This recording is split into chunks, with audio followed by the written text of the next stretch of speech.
Susan King. She says she was intimidated into pleading guilty to the 1998 killing of her ex-boyfriend. She was sentenced to prison and continued to claim her innocence. 5 years after she was put in prison, a man confessed to the murder of Kyle Breeden. But King wasn't released. Instead, she served out her sentence and is now trying to clear her name. Tonight, 11 at 11's Karma Dickerson joins us now with this I-Team investigation she's been working on for months. Karma? Well, Doug, Melissa, we started following this story last year when we learned a Louisville man had confessed to the same crime that sent a Spencer County woman to prison. Now, for the first time, she's speaking out about her ordeal and why her fight still isn't over. 2 weeks before Thanksgiving, and Susan King's home is already decorated for Christmas. That's my first Christmas tree in 7 years. So I put it up early. After years of spending holidays in a prison cell, the 52-year-old is making up for lost time. So here's the first batch.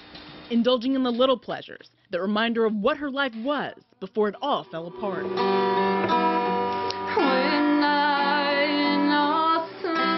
Like playing the music that gives her a sense of freedom. How great thou art. Ironically, that same hobby was used to put her behind bars.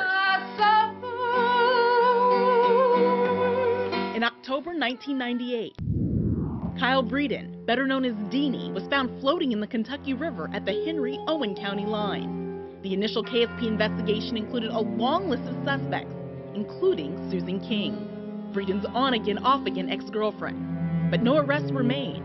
Then 7 years later, a new detective came knocking. He scared me to death. Susan King had lost her leg in a car accident 5 years before the murder. Her amputation so high she couldn't fit a prosthesis. But that didn't stop KSP cold case investigator Todd Harwood from zeroing in on her as a suspect. Yeah, they said I picked him up and put him over a bridge. Alleging the 100-pound woman killed Breeden in her Mount Eden home and somehow got the 40-year-old, who's almost twice her size, into the car. I can't even pick that dog up unless I'm sitting down. She can laugh about it now, but the former hairstylist says she's still terrified of that investigator. He yelled at me and screamed at me and threatened me and lied to me. Detective Harwood took his claims to the Spencer County grand jury, citing evidence such as bullet holes in King's floor. Bullet holes in the house. There was bullet holes in the house when I bought it. That plus her volatile history with her ex-boyfriend. And the fact Breeden had been tied up with guitar amplifier cords. The grand jury indicted the then 46-year-old for murder, and she was arrested in April of 2007. The detective's request for indictment never mentioned that Susan King has one leg.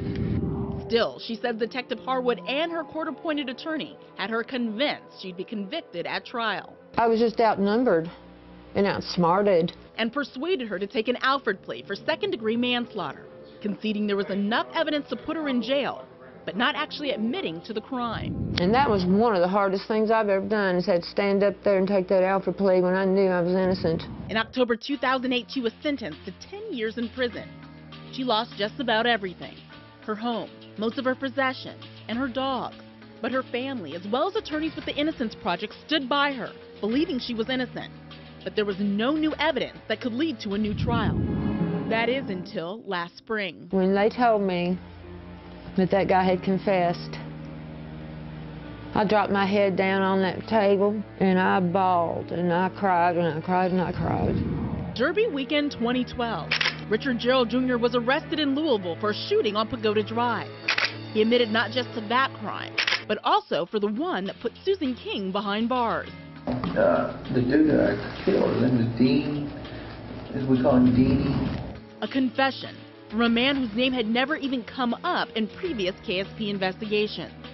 Gerald would later recant, but he gave intimate details of the 13-year-old crime, such as where Breeden had been earlier in the day, what he was wearing, and what kind of drugs he had in his system. Well, he walks up to the fence, and I blow his brains out, and he falls down. And I hit him one more time in the back of the head. Gerald says he drove Breeden to the Henry-Owen County line and threw him over what used to be the Gratz Bridge. Under the direction of his commanding officers, Metro Police Detective Baron Morgan referred the confession to KSP, the original investigators on the case. also to King's attorneys at the Innocence Project.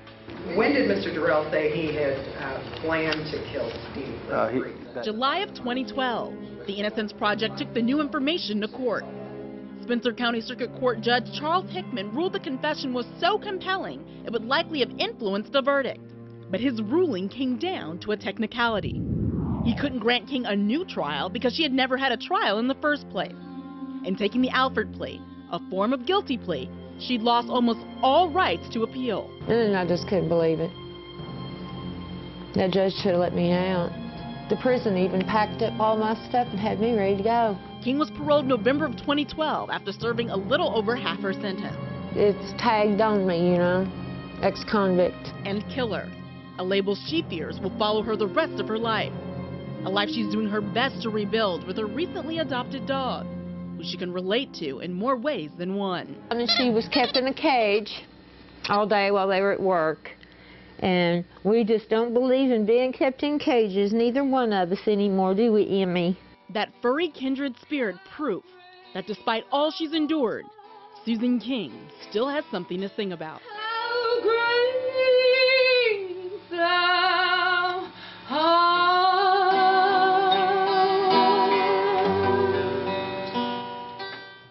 And Susan King still isn't giving up her fight to clear her name. She has pending state and federal appeals.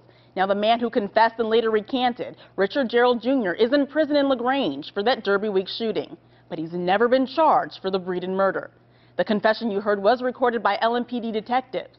And meanwhile, the officers who made that confession impossible to ignore say they're under fire for doing the right thing.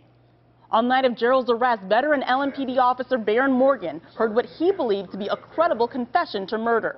Per department protocol, Morgan called his commanding officers, including Lieutenant Rich Pearson. Pearson said he knew it could be a touchy situation, exposing what appeared to be a potentially embarrassing mistake on the part of the Kentucky State Police. But he says there was never any question of what the right thing to do. When you come across credible exculpatory evidence, if you are at all an ethical person, if you follow the law, if you follow departmental policy, you will immediately relinquish that information to the defense team. But in their lawsuit against LMPD, Pearson and Morgan say they've since experienced severe backlash for their actions on behalf of Susan King, including involuntary transfer, demotion, and humiliation. They believe the heads of LMPD and Kentucky State Police are pulling the strings. I believe from some emails that we've been privy to between Commissioner Brewer and Chief Conrad that they are very good friends, very good friends. I believe that Commissioner Brewer talked Chief Conrad into trying to make us be quiet and stop giving information. And when they realized that it was too late, the cat was out of the bag, so to speak, all that was left for them to do was just retaliate against us for doing that. And LMPD declined to comment on tonight's story because of that pending lawsuit. And Kentucky State Police Public Affairs Office didn't respond to any request for interview or comment, but the detective in question, Todd Harwood, did say he's still investigating the case. Karma Dickerson, 11 at 11.